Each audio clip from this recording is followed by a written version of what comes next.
Hey guys, today I'm talking about the 5 best ways to heat your greenhouse. One of those involves cat litter. Sounds a little strange, but it actually works.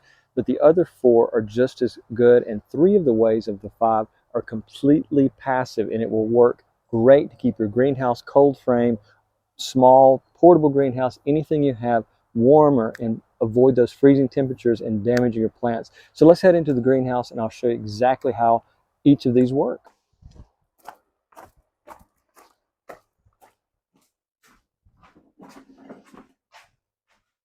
So guys, this is the south side of the greenhouse and it gets the most light, and specifically this wall right here. During the middle of the day, intense sunlight can come through here on a sunny day. So this is where the most energy comes from into my greenhouse. But this greenhouse is over 400 square feet, about 410, 420, somewhere in there. So it's a lot to heat in the wintertime when it's really cold outside. It makes it very challenging, especially since my primary source of heating has always been a small Milkhouse heater or a small space heater, and I don't like using it unless it's extremely cold. So I came across different ways to supplement that space heater and cut down on the usage and cut down on my overall energy cost of heating this greenhouse. So guys, the first type of heater I've mentioned, and I made an entire video about it, is the Terracotta heater, and it's really easy to make. It's not expensive, but it does use Crisco cooking oil, and it requires you to replenish that and make these candles over and over. So it's not a bad idea because it will run for many, many hours a day, and it's really safe because as long as you have it in a metal tray or somewhere that if it gets knocked over, it will not spread the fire anywhere. But it does require a flame, and this is the system it works. I'll link the video up above to show you exactly how to make it. But this is a great way to heat your greenhouse, but it's not my favorite. Now, my next favorite way to do passive greenhouse heating is by this composter, and I've got greens and browns, leaves, kitchen scraps, grass clippings, things that were taken from the garden. And so this decomposition action that's taking place in here actually generates heat. And one thing that I'm planning on doing this winter is drilling a hole in the side of it, in the side and out the top, put a metallic dryer vent so it can pull air through, cold air at the bottom and release hot air at the top. And I'm going to do a little test to see what kind of temperature it's releasing through time, but it does generate heat. I've turned over the compost many times and just felt extreme heat being generated. If you've ever seen a bay hail in the summertime, they're the huge bay hails you see on farms. If you've ever seen one, they sometimes can self-ignite. They get so hot, hundreds of degrees on the inside of it. Once they get too much moisture, they can just suddenly ignite. And so it's like a form of just fire like you wouldn't believe because of the heat being generated by the decomposition, moisture, and all the elements there inside of one of those. It's the same thing inside of here. There's no chance of fire in a trash can composter, but it does generate heat. And since I have 5 of these, I can bring them inside in the winter, line them up on the sunny side of the greenhouse so heat is hitting it, add a little bit of water from time to time, and this will actually generate heat. It's still not my favorite way to heat the greenhouse, but it's a good way to supplement what you're already doing.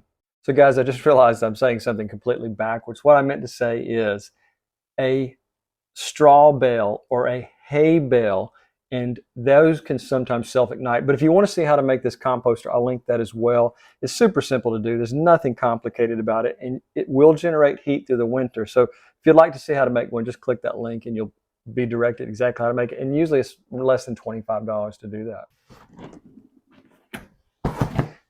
Now, the next type I wish I could do, but this greenhouse is actually not sitting on the ground. The slope of my ground here made it very difficult for me to make this greenhouse the way it was. So I had to elevate the flooring, and there's a joist system below this greenhouse floor.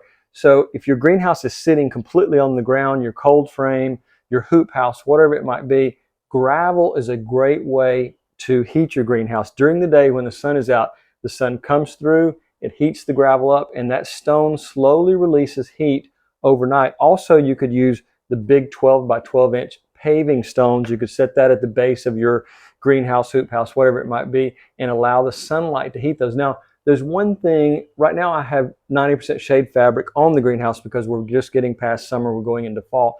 If you have a frosted, tinted greenhouse cover, plastic, it's going to make it harder for that to work because it needs to be as clear as possible like glass. Now, these are made out of plastic panels that I ordered from Greenhouse Megastore, I believe it was. But these are fairly clear, but they're not completely clear. This greenhouse is getting close to 16 years old. Some of them have started to yellow and fade, so it's not clear as it once was. But just remember, if you're going to use stone or the paving pavers, the 12-inch by 12-inch pavers, you need to have really clear greenhouse material. Now you can buy the plastic that's more clear and avoid the frosted type, because I think that's going to hold back a lot of solar energy. So just remember, those are two very passive ways. And if I had a dirt floor on this greenhouse, I absolutely would be using one of those two. So guys, number 2 is the cat litter thermal mass heater. And basically it's a lot more simple than it sounds. These pots, these containers, these plastic tubs or containers, whatever you want to call them, we have a ton of them because we have a lot of cats, more cats than you would imagine. I don't want to tell you how many, because you'll start thinking my wife is the crazy cat lady. But anyways, these are the thermal mass heaters that I use, and I'm going to show you exactly what I've done to them to make them heat the greenhouse or help supplement other forms of heating the greenhouse. So guys, I'm not sure if this particular brand is sold where you live, but I love these plastic tubs. They are super heavy duty. Each one comes with a handle. It's very, very strong. It will not fail. It will not crack over time. These are designed to last a long time because it is holding cat litter. And also they're very safe to stack. You can see there's grooves, and in the top of the lower bucket, there's also a riser that prevents it from moving. So this is a very safe way to store your water, or in some cases, sand. Yeah, sand can act as a better heater than water because sand heats up and it releases the heat slower than water does. Water can only get to a certain point before it turns into a steam, but sand can get very, very hot and it can release that heat overnight. So I'll show you exactly how I set these in the greenhouse and make sure they get the maximum amount of solar power during the day, and at night they slowly release that heat. So guys, the way this works is I put these as close to the greenhouse, in this case not glass, but it's just a plastic product that's made by the greenhouse industry, and it's actually double walled, and there's actually a little small air gap in between the inside and outside, but I'm not sure how much difference that makes. But anyways, I set these as close as possible, the sunniest side of the greenhouse, and make sure that they can get sunlight from the outside during the day. These are going to heat up, and at night they're going to release that heat over the hours, and the following day the same thing happens. Now, there is one issue, that if you have a cloudy day, multiple days in a row, then these things are going to completely come down to the normal temperature of the greenhouse, and they will not act as heaters. So these are a supplemental system to any other system you might have, whether it's electric or flame powered, but they can also help your greenhouse by using the thermal mass in these buckets.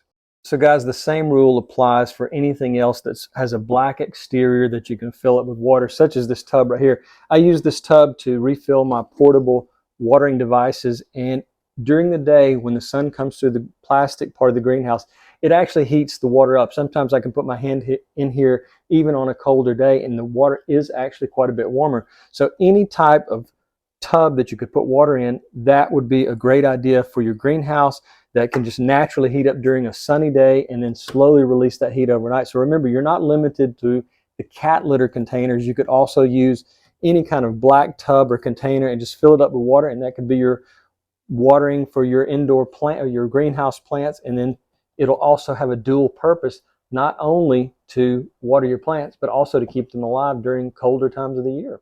So guys, this is the #1 and most common way almost everyone heats their greenhouses, especially if they're larger greenhouses, is just a space heater, or this particular version is called a Milkhouse heater.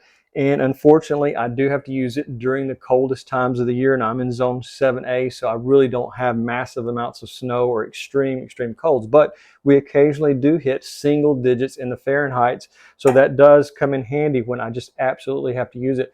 But all of the other systems I've talked about today can help supplement this, and if you use 3 or more of them, it could really make a massive difference and take the burden off of this, because you can adjust the temperature on this where it only cuts on when it gets really cold in the greenhouse. Some of the newer versions, you can actually have digital thermostats on them that will cut on in an exact temperature, and that's really what I would probably prefer, so I know exactly at what temperature this is going to cut on. But any way you look at it, it's going to take more than one method to heat your greenhouse in the colder months of the winter. I'm going to show you a few tips, or I'm going to tell you a few tips on how to keep your greenhouse a little bit warmer at the coldest times of the year. So guys, the first tip I'm going to talk about is the north and south sides of your greenhouse. If your greenhouse is like mine, it's completely exposed on three sides. One side backs up to a metal storage building, so I get some heat out of that. But on the north side of the greenhouse, there's a lot of shade on that side. The sun is always on this side in the winter time. And so on the north side of the greenhouse, I either use something like a styrofoam insulation, so I can roll this out and tape it to the plastic panels on that side of the greenhouse to reflect some of the heat back into the greenhouse and add just a little bit of insulation. So that's really important that you know which areas of your greenhouse don't get enough sunlight, and you can just add more insulation to that side, and the opposite side of the greenhouse can act as the solar heated side. So another important thing to know is what's happening inside your greenhouse while you're asleep, warm and cozy in your bed. You never know what's happening at 3 a.m. unless you're like me, you're a night owl and you're up at 3 a.m. But generally, I'm not in the greenhouse at 3 a.m. But I have one of these that will tell me the daily high and low temperatures. And these are super cheap now. And you can even get Wi-Fi versions that will give you notifications to your phones 24 hours a day, exactly what temperature your greenhouse is. And you can go back and monitor that. But just giving you a high and low temperature will let you know how much extra supplemental heat you need to add to your greenhouse. Could be a little, could be a lot, depending on which zone you're in and what kind of outdoor temperatures are happening and the time of year. So just remember, monitoring your greenhouse temperatures are extremely important, so you know you can take note, or you can have, so some of these will actually go to your phone and give you a readout over a long period of time and tell you what the daily highs and lows are, so you'll get an idea of what you need to do at what time of year. So guys, the next tip is something that's extremely important. If you're putting together a greenhouse and you're using the plastic film, make sure you get the clearest film you can get, because a frosted plastic is going to hold back a lot of the sun. These are very clear. I can see someone walking outside. I can't see perfect detail, but over time, like I said earlier, they have faded and yellowed a little bit, and they're not quite as clear as they once were. But just remember, you want to look at that plastic film before you purchase it and make sure it is as clear as possible to allow as much solar radiation into the area you're trying to heat. Frosted material is going to hold back a lot of the sun. So guys, let's say an Arctic front is moving into your zone and it's going to be extremely, extremely cold. Well, there's one other item you can use that uses propane gas. And if you've ever been to a restaurant in the wintertime, sometimes they'll have these huge outdoor heaters around the tables just to keep that area warm. There's a smaller version of that, and I'll link it down below, but you can use one of those in the greenhouse, and those get extremely hot. Now, you may only get 8, 9, or 10 hours use out of it, but it will absolutely heat your greenhouse up like you wouldn't believe. It does use an open flame, and you need to be very careful with it. But one of those, I forget what they call those. I guess it's just an outdoor space heater, but it's made really well. And the one I've had for many years on my back porch. I should have brought it out here for the filming, but it's sitting out there because we like to sit on our screen porch in the cooler months with it going. And if you're sitting next to it, you literally can be warm at 40 degrees outside, and you will feel heat like you wouldn't believe coming off this thing. So in an emergency, one of those would really help you. And I wish I could remember the name of it, but it's just an outdoor propane heater, I guess you might call it. This year, I'm trying to overwinter as many of my plants as possible. And this was a green bell pepper. This was a green bell pepper that I cut back severely. There were no leaves on it, and because the greenhouse is staying warm, it started to put out new leaves, and that's what I'm trying to accomplish, just to make sure none of these are damaged, because I can put them out in the garden next year and they'll be way, way ahead of a newly purchased plant, and I'll have bell peppers much sooner than normal. So that's just one of the advantages of having a heated greenhouse, is you'll have a lot more vegetables a lot sooner the following spring. So guys, in an upcoming video, I've been researching different ways of creating heat in the most economical way possible. And I've come across something that involves copper and another substance that when you combine them together, it creates a lot of heat. And so I'll be putting that video up in the next 2 to 3 days, possibly, if I can get everything together and test it and make sure it works properly. So I just want to say thanks so much for watching. I hope if you found something helpful, you'll like and subscribe. If there's anything I left out or any other way that you heat your greenhouse, if you'll leave it down below. I'm always researching, I'm always reading, and I'm always trying to learn. So anyways, guys, have a great day.